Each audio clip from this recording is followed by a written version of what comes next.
Well, you guys, I'm out here checking compression again, just to make sure. It didn't want to run at the end of the day, but the spark plugs were completely fouled out. I got 2 sets going now. I need to get a new motor. I need a new motor, you guys. I got this, I'm going to get this 2.3. I'm just going to use this to get from point A to point B like it was made for, if it's still good. Let's see. Oh. Thought she had finally died on me there.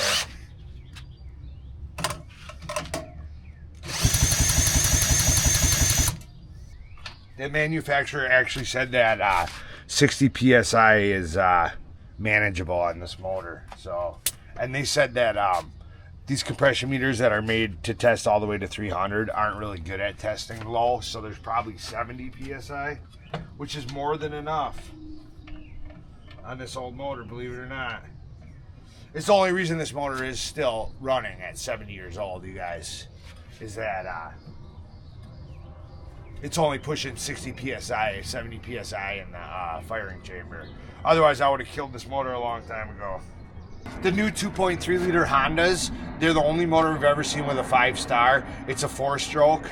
It can run this boat with the same amount of thrust with a 2 horsepower, 2.3 horsepower only. And it runs the same amount of thrust as this 5 horsepower, the new ones, because it's double the compression, you know what I mean?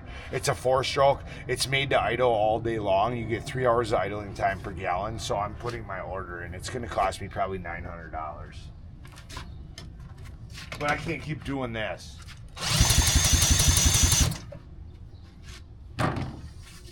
Well, I could keep doing this. I've been doing this. It's not that hard. Who goes fishing 6 times in 8 days or 5 times, 6 times? Yeah, it'll be 6 times a day in 8 days, you know? So am I going to keep doing this every time, every day, you know? No.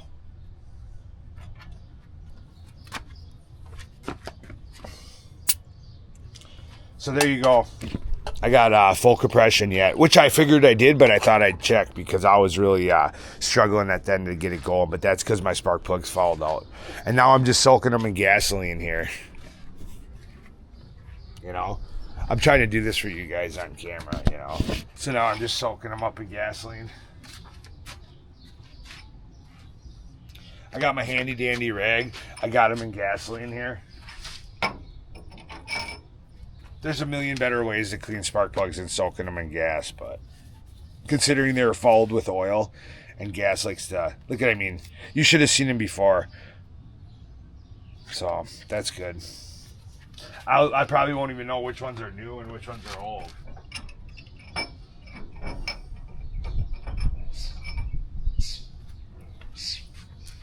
Let's see.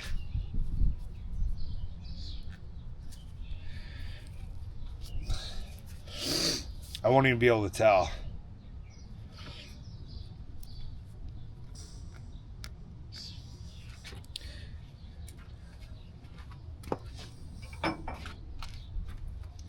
Yeah. Oh, I suppose these got a little darker inside than these do. Let me see. Yeah, these must be the old ones with the little darker on the inside here. And then this one's a bright white. But right away you can tell they're burnt. They're getting burnt up already. Too much oil, you guys. If not, just not enough compression. I don't know.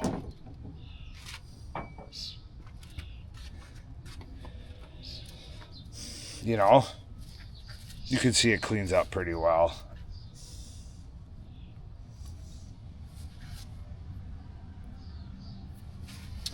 You guys, just old, you guys. The motor's old. I'm running too much oil.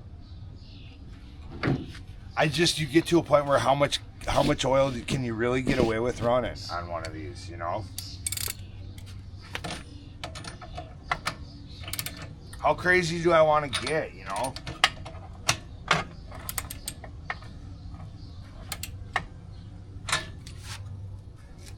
And then also, you know, you can see right here that I'm seeping a little bit more oil out of the exhaust right there. That's your exhaust. It's not burning off, you know. Look at. I mean, it's to be expected, you guys. Look what I'm doing to this poor thing.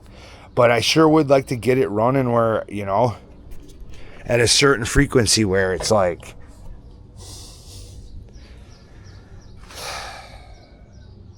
how low do I go? Because one day I'm going to end up stuck out there, you guys. That's the problem. One day I'm going to end up stuck out there and I'm going to have to pull them paddles off, and then I'm in real trouble, you guys. I was just coming in from working on that motor, and I have this on my bench here. This is a compressor off of Subaru, and they're junk. These new Subarus are junk. I've ordered multiple ones. They're all bad.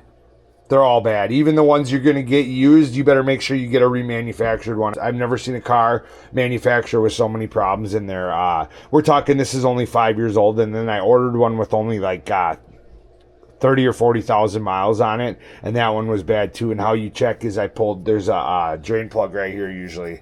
You turn it upside down, and if you look in here,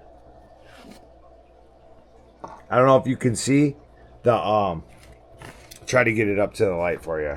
If you can see all the metal shavings in here.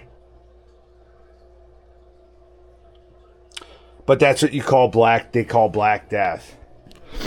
That means that your compressor eyes, the pistons or the metal's coming from somewhere. You got a rotating little piston disc in here basically that rotates on a diagonal like and that's what's compressing your gas and operating your system and building pressure. Because when you go from a high pressure to a low pressure, that's what's with gas. That's what's the cooling mechanism for your air conditioning in all systems. And these are all having nothing but problems. I just thought I'd throw that in the video because I'm always doing something, and that's something you might want to learn. So the first thing you want to do is get your compressor off the car. If you check and you have no refrigerant and you think you're just gonna or low pressure and you think you're just gonna add refrigerant and stuff like that and things aren't working properly, the first thing you want to do is take the compressor off your car.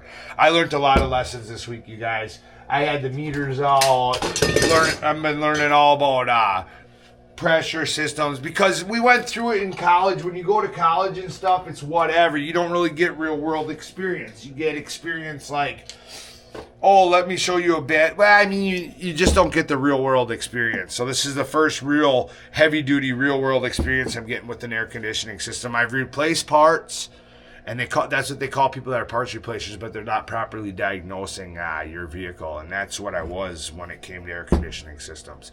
Okay, let's it's not operating. Let's check pressures. Oh, they're low. Let's put some more refrigerant and see if it works type of stuff. That's just being a parts replacer. You know, going on a hunch, and you can get parts relatively cheap online from China now. They're all junk. So then you order one from China and you don't know if the part's bad or you can't keep running your system like that, operating like that. You're never going to have the right answer. So I just thought that might be interesting. And people on my other channel said run synthetic oil, and I am running a synthetic blend oil. They said run another product, Seafoam. I might try that. Look, I'm doing something with this motor. They said run 32-1. They're wrong. I don't want to argue with them. They're used to having higher compression. They don't understand if they went out and checked their motor, they'd have 120 maybe, or 80 or 100, or they have a way higher compression than I got in this 1950s motor. They're not understanding the nuances of running 68 psi in a motor. They're not understanding that your chamber pressures and temperatures are so low that trying to burn off any type of oil, they're just not realizing the type of what I'm in, you know. I can't blame them. I take their comments and I agree with a lot of what they have to say, but they're thinking about like an 80s or 90s Mariner or something, you know, with like a little 7.5 horse or something. I've dealt with those, you guys. I've ripped those apart. This is a completely different ball game here. The way this meters gas and stuff is nothing compared to those. A lot of those had computer controls, and even if they didn't, they're just a better carb. They're just a better carburetor at anodizing gasoline. It's so there's no point in arguing with anybody because they mean well. when they're telling me. They really do. And they're right when it comes to certain motors like 90s, 80s, maybe even 70s. You start getting into these 50s motors, they just don't realize that they haven't gotten their hands on one and they haven't seen how real archaic they are. They're great for staying alive. Look at, I haven't blown it up, and look at all the shit I've done to it. I've ran it on one cylinder I don't know how many times, and I've had no problem. Because the gasoline will keep the other cylinder cool, and you ain't really going to overheat it, you know? The water, it's got an exhaust cooling system. It doesn't even have a water pump in the traditional sense. Everything about it's completely different, you know? And that's why I'm having so many issues, because you guys, it's relatively air-cooled for the most part. It's supposed to be ran across the water at 7-8 miles an hour, you know, in the wind. It's not supposed to do 1.9 miles an hour. Trying to tune them carburetors, that old carburetor down that's made out of cork, and is just not what it's made for. I would have been better off trying to fit a carburetor to it off of something like some sort of machine that had like high-low operating conditions, you know? Like maybe like, say, a weed whacker or something, because it goes up and down all the time. You run it at different speeds, you know? I need to have a carburetor that runs at different speeds. I might have been better off getting a carburetor and trying to make a little kit, like cut one of these carburetors up to try to make a mating surface, you know, at the motor, so that I could run like a large, because they have weed whackers that are damn near 5 horsepower now, you know, and then trying to run that because it anodizes the gasoline better and it's easier to mix the fuel properly and with the oil and stuff like that, or burn it off properly with the anodization in that chamber. But is it worth it? Is it worth any of this just to prove a point? No, I just want to go on the water and fish, so I'm going to get myself a Honda 2.3. I'll run them together right next to each other. Thanks for watching.